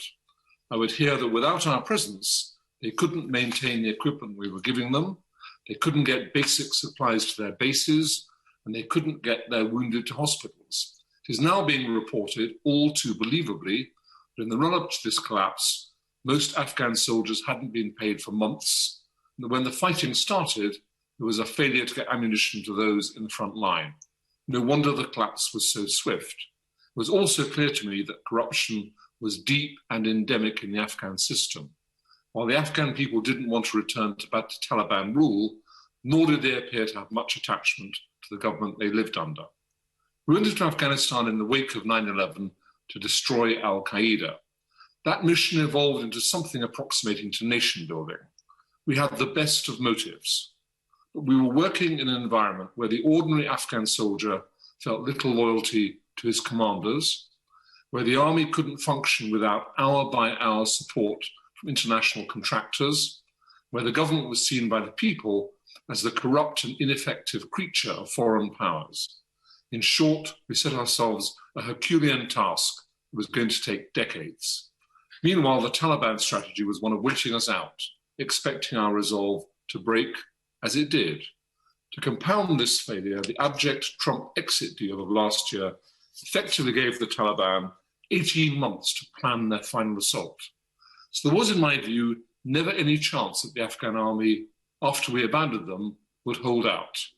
Our bailing out prematurely meant it was bound to end like this. It was predictable and predicted, not least by the Lord's International Relations and Defence Committee. I believe that this outcome would also have been predicted, anticipated in Washington, though not the speed with which the collapse unfolded, which makes their withdrawal look all the more cynical. And we are left with some big lessons to be learnt. Perhaps, as some have suggested, through a formal independent inquiry, lessons about mission creep, about intelligence failures, about the danger of wishful thinking and ignoring facts that don't fit the preferred narrative of progress, and most of all, about the need for strategic patience. Thank you. I call Baroness Northover. My Lords, over 120 of your Lordships have spoken today.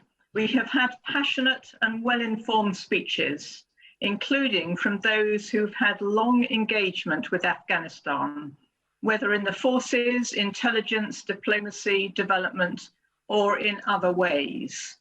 There is overwhelming agreement that what has happened is a catastrophe, made all the worse because it was avoidable. Here are some terms used today: ignominious, embarrassing, betrayal, humiliation, failure, shame, defeat, disaster, dark days for Western civilization, human desperation. Above all, this is a catastrophe for the people of Afghanistan. After all the investment in Afghan young people in particular, girls as well as boys, who should have been the very future of Afghanistan, their prospects and possibly their lives have been destroyed in a few short weeks.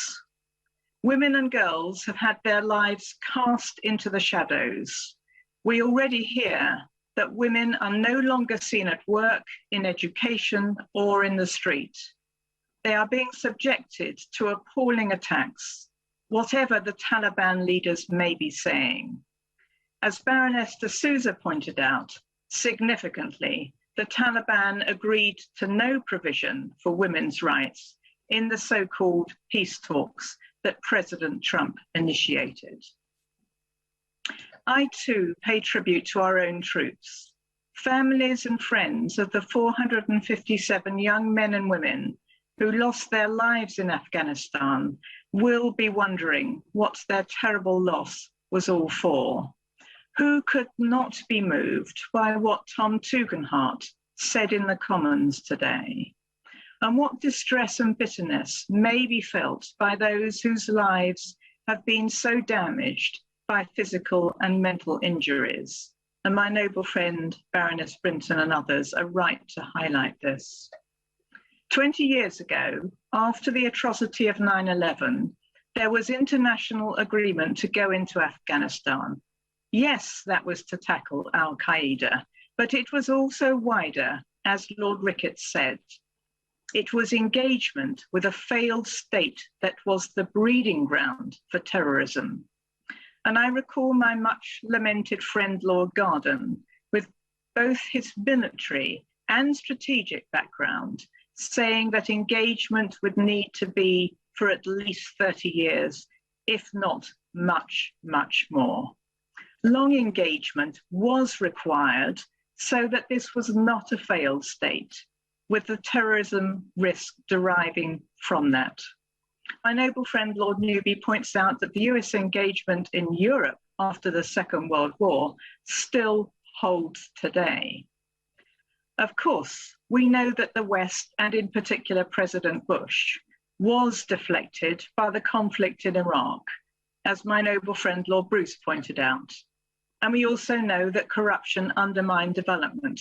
But we have long known that development is immensely challenging, but also worth it, as we've seen in many parts of Africa, or even more recently across the Balkans, pulling people out of poverty, but also reducing conflict. This catastrophic decision and the lack of planning to which my noble friend Lord Strasburger pointed has resulted in the collapse of the fragile government and the potential reversal of all that was achieved over those 20 years. We have cast Afghanistan back into being a failed state, as the noble lady Baroness Manningham Buller, with her deep experience, has warned. And where was global Britain in all of this? What influence did we have or seek with our allies, the Americans, to whom we have pivoted because of leaving the EU? And I note what Lord Garnier and Lord Howard said. What was it that the integrated review said? Apparently we can, and I quote, shape the international order of the future. Is this an example? It also said that what global Britain means in practice is best defined by actions rather than words. Indeed. It also stated that the United Kingdom will remain the leading European ally in NATO. Well, the PM failed to answer Theresa May in the Commons this morning when she asked how early he spoke to the Secretary General of NATO. Can the noble Lord the Minister clarify? If he chooses not to do so, we should ask him to answer all unanswered questions in writing. He is a minister we respect, and we expect that of him. The integrated review states that the United States will remain the UK's most important strategic ally and partner. What did we say to the Americans about this clearly catastrophic course of action? Or didn't we? Or do we conclude, as my noble friend Lord Wallace has said, that there is no special place for the United Kingdom in the US's thinking? The government actually seems to share that view, arguing that there was nothing it could do, that it was powerless. This, of course, is indeed something which flowed from a decision that flowed from an ill-informed populist president, President Trump. The decision was made in February 2020, as Baroness de Souza mentioned, and as with his other agreements, he sought settlements with those whom we hardly viewed as allies, securing little or nothing in return. So how did we work through NATO to help shield President Biden from the domestic political effects of breaking with this policy, or to muster support for a different approach? Can the minister tell us what we advised and when we advised it? We know that we did not feel that our military leaders wanted to go down this route. My noble friend Lord Purvis noted that the government claimed that the United Kingdom was the lead country in NATO for Kabul's defence, and that the capital was regarded as vital in protecting diplomatic presence there. Did the UK advise NATO to allow the capital to fall? Now there are no embassies there except China, Pakistan and Russia. And as Baroness Ramsey points out, you can see who's benefited here.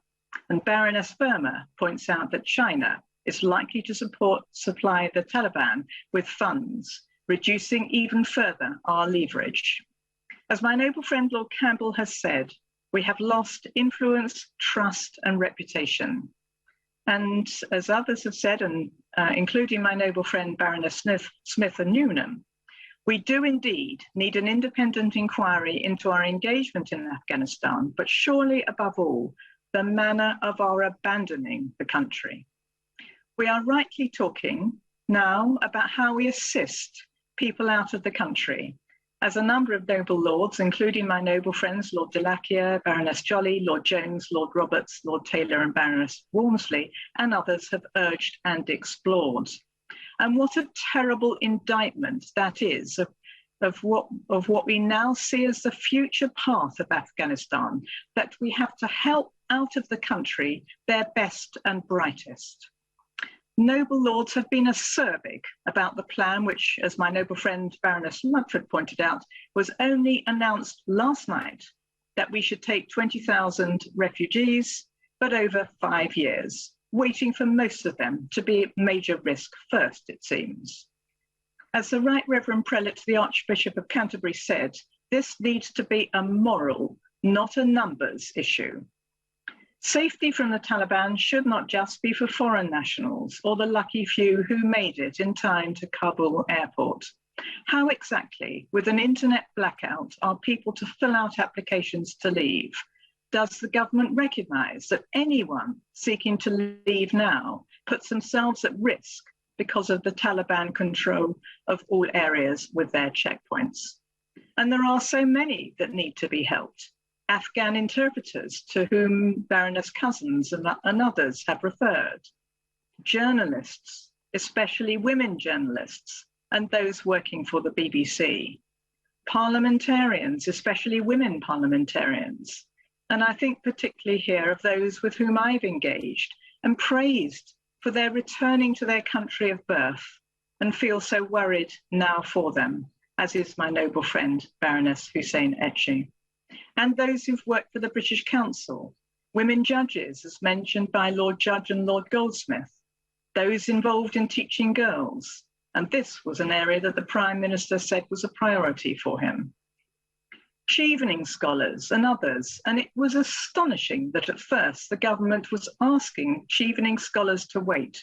What on earth were they thinking of? Vulnerable UN workers, aid workers. So much of the economy was associated with reconstruction. So many will be at risk now. The PM mentioned this morning that multitudes have appealed to him for help. What did he expect? But he wants most to stay in the region. So exactly what does that mean? And my noble friend Baroness Sheehan said, we cannot have a wait and see policy here. We are on the UN Security Council. Can the noble Lord the Minister fill us in with our role now on the UN? The Secretary General says that they're staying in the country, yet we also hear that they feel unsafe and are leaving. Exactly how will the United Kingdom government use its seat to ensure that the international community is working collectively to hold the Taliban to account on human rights, and potentially, possibly, to establish a safe passage to allow Afghans to escape. What engagement will be taken forward with the Taliban, as advocated by my noble friend Lord Alderdice, with his vast experience? Others have noted the savage cuts in aid to Afghanistan and the partial restoration here. Will the Minister guarantee that this does not come from another part of the aid budget? But I do note that even so, it doesn't restore where the aid budget was before. My Lords, this has been a very important and sobering debate on a catastrophe of our own making. It shows up very clearly that the United Kingdom will need to assess again its place in the world and how it best secures its own, as well as others, peace and prosperity. That clearly requires working together and countering the populism and nationalism that underpinned this decision. There will be many in Afghanistan, but many others around the world and in our own country who will right now feel far less safe than they did. And that is a terrible reflection on where we find ourselves today. I call Lord Coker. My Lords, this is a truly historic debate, and there have been many powerful contributions. All of us hope and understand the enormity of the situation and hope that that is reflected in our words. And I think that when we read the contributions that have been made, this House has risen to the occasion at a time of great historical significance for our nation and indeed for the world. The situation in Afghanistan is truly shocking. What we are witnessing on our TV screens and in our newspapers is heartbreaking and a human catastrophe. Women and girls terrified with reports of rape, people so frightened that they cling to planes even as they take off, with tragic consequences, as the noble Lord Campbell referred to, and scenes of countless refugees, women, the elderly, children, fleeing to anywhere they can, and reports already emerging of terrorist groups re-emerging. That, my Lords, is the context for our debate and discussion today. So how did we get there? How was it that just 6 weeks ago the Prime Minister said that I didn't think the Taliban are capable of victory by military means, a point I've made several times? And as the noble lady Baroness Amos said, how was it possible to underestimate the speed of the Taliban's response? So can the noble Lord the Minister, when he responds, explain how there was such a miscalculation of the resilience of the Afghan government and their armed forces following the arbitrary date of the US withdrawal? And as the noble lady Baroness Taylor asked, how will we investigate what happened? But above all, there was the catastrophic decision, as many have said, of the US President to leave Afghanistan on an arbitrary date without a clear peace plan or follow-up mission that ultimately led to this crisis. As so many noble lords have noted, including Lord Dannatt, Lords Newby, Lord Hammond, Lord Bencathra and Forsyth, alongside the noble lady Baroness Fall. And as my noble friend Baroness Smith asked back in July and again today, were any representations made to the US President about this withdrawal? And was this raised with any other NATO heads of state? And Baroness Varzi asked, quite rightly, what attempts did we make to change US policy? And before I move on, can I just agree with the noble Lords Hunt, Lord Stirrup, Lord Bruce and many others that President Biden should not have blamed the Afghans, should not have criticised the Afghans who fought bravely, suffering many casualties and deaths, until the Americans withdrew. Their sacrifice and suffering should be recognised, and is, by this House and many others. But of course, how we got here and what caused it does not deal with the immediate appalling humanitarian crisis that we face. which is what do we do now for the people of Afghanistan, trapped in horror? And the first priority I would say to the Minister, could he comment on how we accelerate the process by which UK nationals, support staff and the Afghans who served us get out? These people supported us in our hour of need, and we must now support them in their hour of need. It is our moral duty. We still hear reports of people struggling to get out, students, interpreters and others. And Baroness Cousins referred earlier to the problems of that interpreters are having. And numerous lords have quite rightly raised various issues with respect to the refugee programme. For example, the Noble Lord Roberts and Lord Dubs and Lord Blunkett raised the need to change the Immigration Act so as not to penalise Afghan refugees arriving in the UK by boat. This same point was also made by the Noble Lord, Lord Kerr. How would the Minister respond to that point, and will he make representations to the Home Office about it? Important contributions were also made from the Noble Lords, Lord Adonis, Hunt, and the Noble Lady, the Baroness Walmsley, Noble Ladies, the Baroness Walmsley, Pilling and Bakewell and Brinton, highlighting the need for a proper resettlement programme and greater numbers to be included. So can the Minister outline for us how the new resettlement programme will work? How on earth was the figure of 20,000 actually agreed upon and reached? And now it turns out, on the radio this morning, we hear that it's not 20,000, it is 5,000 in the first year. Where is the Home Secretary's urgency with respect to that resettlement programme? I think many of us would say it is simply not enough. And Baroness Royal herself earlier pointed to the plight of girls in rural areas and the need for the scheme to be open to them. And others have raised specific cases and groups, including the Noble Lords, Lord Judge, MacDonald and Goldsmith, who have pointed to the plight of women judges. And we must not leave any of them stranded. And will we do that, or will we act? I think the Noble Lord the Minister will need to tell us. And what is happening at the airport? Can the Minister explain, the Noble Lord the Minister explain the arrangements at the airport? And will the agreement between the US and the Taliban allow us to continue until all of our humanitarian responsibilities are met? Or are we operating there to a US timetable? Or is it something that we will be able to ensure, working with our allies, the Americans, that our people will be able to get out, even if all of the Americans have left? And can the Noble Lord the Minister confirm whether reports are correct that this morning that a British evacuation flight left almost empty because of difficulties in reaching the airport? And is it true that shots have been fired at the airport as well? And can I say to the Minister that there is a need for us to consult with neighbouring countries?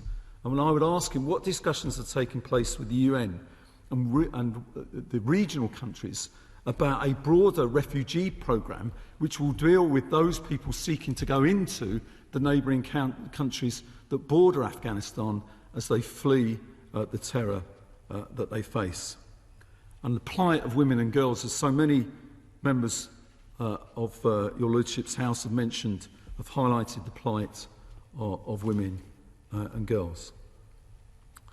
Can I at this point pay tribute, as I know as a former Defence Secretary, the Noble Lord, Lord Hammond will be aware, the Noble Lord, Lord Dannett and many other members who've served in the armed forces and others. Can I pay tribute to all of our armed forces personnel, past and present? And I hope your Lordship's House noted the comments of the Noble Lord, Lord Tuig, when he spoke about veterans as a former Veterans Minister.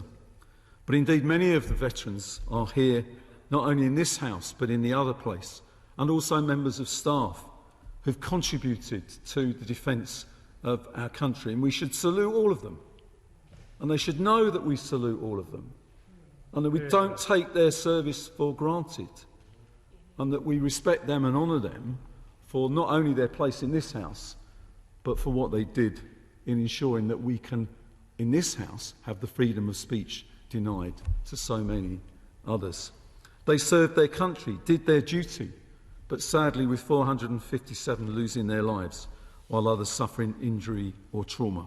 They fought for democracy, freedom and human rights. They went to Afghanistan in response to the terror attack of 2001. And will the Minister join me in saying that those soldiers, those armed forces personnel, kept this country safe, kept the streets of this country safe by the actions that they took in Afghanistan, and we salute them for that, and the British people should understand that as well.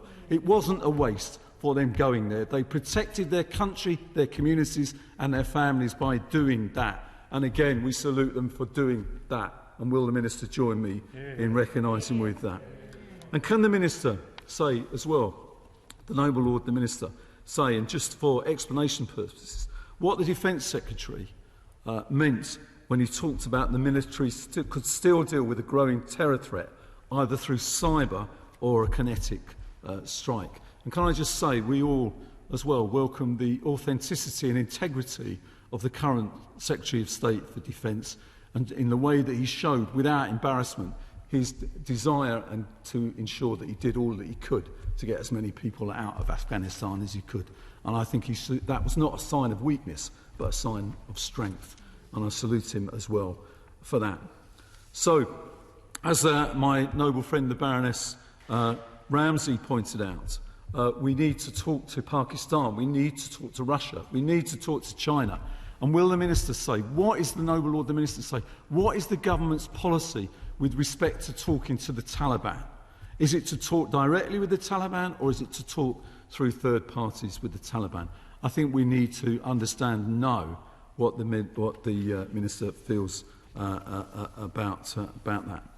And as has been mentioned by many noble lords, the current crisis has huge implications for the global Britain policy that was outlined recently in the various defence reviews and the reports hailed as a new fresh start for a confident Britain. I, like the Honourable, the Noble Lord, the Lord Ghazi, think this is not a time for our country to be despondent. Yes, this is a difficult time. Yes, this is frankly a crisis. But we've passed through those before, and it is one of historic proportions. But we are a leading member of the United Nations on the Security Council. We are a permanent member of that. We are a member of NATO. Now is not the time for us to lose our confidence. We need to learn from what happened and retain the confidence to stand up for the human rights and democracy across the world that so many of us are looking to provide. So let me finish by saying that it is the confidence that we need to have, not an arrogance, not a belief that we can tell others how they ought to live their lives, not a way of just intruding where we're not wanted. But this country has a proud record, one that we should remember, where we have always stood up for human rights, democracy, the rule of law. We've had terrible problems in the past in ensuring that we do that. Now is not the time to lose that confidence. Now is the time for us with our allies to say we will look to learn from what has happened, but we will never retreat from what we've stood for, and we should be proud that we've got a country that does that. I call the Minister to reply. Lord Ahmed of Wimbledon. My Lords, I stand before your Lordship's House at this hour after an extensive and expert debate in your Lordship's House, and having been the recipient of questions and challenges in your Lordship's House over a number of years, the quality of the debate has not disappointed anyone. Indeed, the insights we've gained from various parts of the House, from military expertise to diplomats, indeed other experts as well, has been very welcome. And as I've always had the approach that the insights provided by your Lordship's House, both within the Chamber and indeed outside, provide insight to me in the formulation of policy. And may I, from the outset, it's the first time I've been across the dispatch from the Noble Lord, Lord Coke, welcome him, but also associate myself totally with his remarks about our military. And in doing so, may I also, as I look around this chamber, to my left, to my right, and indeed as I'm handed one final note, I look to the doorkeepers, who play a sterling job over the last 10 years as a member of your Lordship's House, not only in keeping us safe, but for their past service as part of our military, who have kept us safe for so many years. Thank you for all you have done and continue to do. My Lords, As I've listened very carefully to various debates, I shall, recalling what Baroness Northover said, seek to answer all questions, and of course, in the time I have, questions that I am not able to cover, or indeed in an ever-evolving situation, will seek to respond accordingly. But the other thing I would put on record, as I've done before on other issues, that I shall certainly seek to update your Lordship's House frequently on this particular issue, and if required, and prior to recess returning, update Lords through a note directly. And of course, as we return from the summer recess, I shall be convening a meeting of interested peers to update you on the situation, all noble peers, on the situation in Afghanistan. My noble friend Baroness Varsi asked about informations. There is a note being circulated about key emails and contact numbers, which went out to colleagues in the other place, which I'm also ensuring is being circulated to members of your Lordship's House. And we all know why the Prime Minister called us here today. It's because of the deep concern we all share for the people of Afghanistan. I have a particular insight in this because I am responsible for the policy for Afghanistan and South Asia. And I can put it on record, and I also, as Minister for Human Rights, over the last couple of years, whilst I've had this responsibility, I've worked quite directly with many of the people that noble lords have talked about.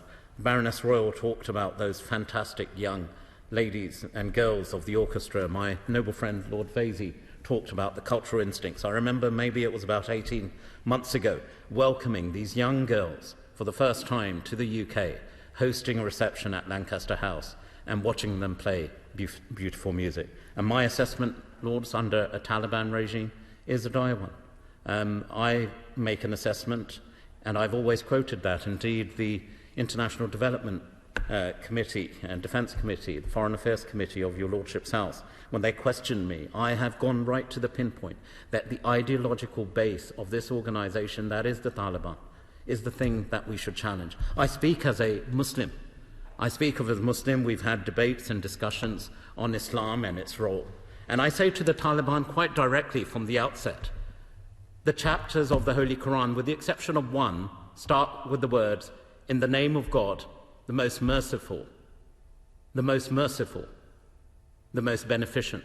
Are you going to be merciful and beneficent towards your citizens? That's how we should hold the Taliban to account. And I assure you, my lords, in all my engagements and discussions that we will have with international partners, that will be at the heart and soul of the engagement that we need to have with this organisation that seeks to represent a faith I follow. But its interpretation is so far from the nobility of any faith or any sense of humanity that we should be unified in our response to this particular group. And let us not forget, it is also disparate.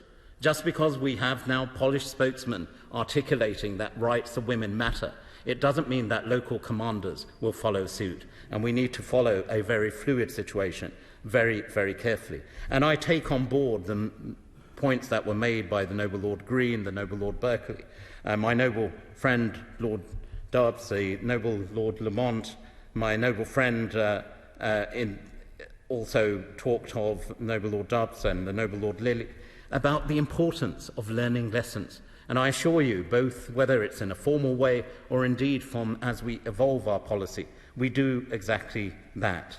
And as the noble Lord de la Chiere and the noble lady Baroness Amos reminded us, we must in our interventions understand the culture and nature of the engagement. Yes, it's important that we extol democratic values. I often, when I talk about human rights, don't do it with a pointed finger. I do so on saying that our own journey on democracy, our own journey on human rights was a difficult and challenging one. And yes, on rights for women as well. And we need to apply that lens, that learning, in a way that is understood by others, but also respecting cultures and communities across the world.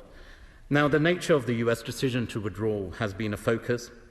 And of course, the US has its right to take its own decisions on how troops are deployed. And let me assure the Baroness Northover, my noble friend Lord Naseby, noble Lord Doves, the noble Lord Godson also reflected on attitudes within the US, that of course we discussed the US decision to withdraw with our NATO allies. And yes, my right honourable friend, the Prime Minister, has been engaging extensively with NATO allies, including the Secretary General of NATO. Most recently, he spoke to the NATO Secretary General on the 15th, but there have been meetings taking place.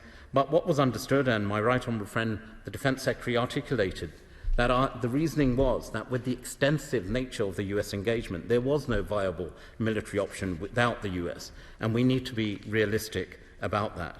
And I say to the noble Lord Coke and my noble friend Lord Hunt, of course, and I share the point they made about the cost to the people of Afghanistan. You know, we only have on record the numbers which are articulated, but there are many, many more. So we shouldn't put down the whole population over the failings of the groups that seek to represent a faith or indeed seek to represent the country today. We have been engaging quite directly, and I assure the noble Lord Cromwell and the noble Lord Burt, with allies. We've been talking to the US, we've been talking to European partners. I myself, only a month ago or so, was in Tashkent on a conference which related to Afghanistan, where I met with Indian counterparts, Pakistani counterparts, including Prime Minister Imran Khan, Uzbekistan, and a number of other partners. And at that point, President Ghani and Foreign Minister Atmar were very much in place, and those were discussions but 4 weeks ago. But I agree that this debate, as the noble Lady Baroness Smith said right at the opening, comes at a critical and uncertain time. And I express my absolute sincere thanks for all the contributions that have been made. And these contributions reflect the noble Lord's exceptional expertise and heartfelt concern. And I would in particular put my note and thanks to all noble lords, but I listened very carefully, as I'm sure other noble lords did, to the contributions of the noble and gallant lords, Lord Danett and Lord Stirrup, in terms of the expertise they provided, as well as the insights from the diplomatic expertise of the noble Lord Ricketts, the noble Lord Jay and the noble Lord Kerr, amongst others. And I will seek to address some of the specific issues that have been arisen. But let me say from the outset, I share all noble lords' concerns that the Taliban's military offensive is unacceptable, and of course the takeover of Kabul. The Taliban pledged in the Doha Agreement to engage in talks in good faith, yet the actions we have witnessed on the ground reflect an utter and total betrayal of that promise. It's also important to recognise that this takeover of power has followed a coercive and violent military campaign. This has not been a peaceful transition, the point that noble Lord Newby made. We also maintain our stance that it's not yet too late for the Taliban to pursue their aims through a political process. A point was raised about engaging with Taliban directly, and whilst we do not do so on a bilateral basis, of course we've been engaged through the political process which are taking place in Doha and working with the likes of Qatar in this respect. But the Taliban must cease all hostilities and military action, ensure the protection of civilians, and facilitate the safe and orderly departure of foreign nationals and those Afghans who wish to leave Afghanistan. In this context, and I join in the tributes being played, I am in touch with our ambassador on the ground, who is playing a sterling role along with our military, ensuring that we do get the security of our staff is fully respected and prioritised, and we do all we possibly can to deliver on our obligations to British nationals, as well as those who have helped us to get them out as fast as we can. The noble and gallant Lord Danett raised about inquiry into this. Our purpose in deploying and support for this particular exercise, and he talked about small-scale public inquiry. We are learning the lessons from Afghanistan, and I would say to the noble and gallant Lord, it's been a continuous process, and that's why after the conclusion of Operation Herrick in 2014, the Army conducted a thorough internal review. Lessons were also incorporated into the integrated review published by the government earlier this year. And I say to my noble friend Lord Gardier and to the noble Lady Baroness Northover that we, of course, the integrated review is an important document. The noble noble and gallant Lord Stirrup raised about the Indo-Pacific tilt. It's an important part of the integrated review, and events in Afghanistan have underlined both the enduring importance of those objectives and the profound challenges we face in pursuing them. As the security situation deteriorates, our ambassador, Laurie Bristow, and a small team remain in Kabul. I cannot give any specific date on when those operations may cease, but what I can say to your lordships is their own security is of paramount importance. And of course, we are obviously cognizant of the announcement that the US has made of its operation ceasing on at the end of this month. And I would add, just as a point, irrespective of what noble lords have said on the US decision, that the US remains an important ally to us, and indeed we should also recognise that the current process of evacuation from Kabul could not take place without the assistance of the brave men of the US.